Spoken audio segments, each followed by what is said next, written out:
Кыргыз Республикасынын жогорку кесиптик билим берүү уюмдарындагы окутуунун күндүзгү формасынын студенттерине жана курсанттарына 2023-2024 окуу жылынын жыйынтыгы боюнча президенттик стипендия төмөнкүлөргө тапшырылат. Адилбек уулу Эрбол Адышев атындагы Ош технологиялык университети,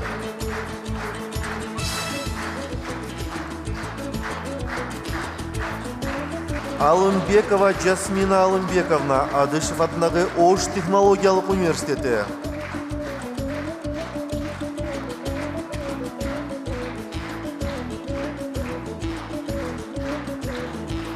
Канатбек кызы Акдана Адышев атындагы Ош технологиялык университети,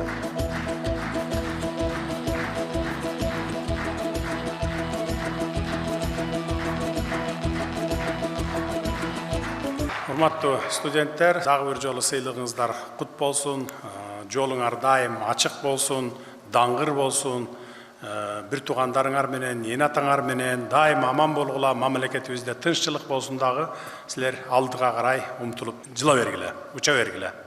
Рахмат, дагы бир жолу. Кут болсун.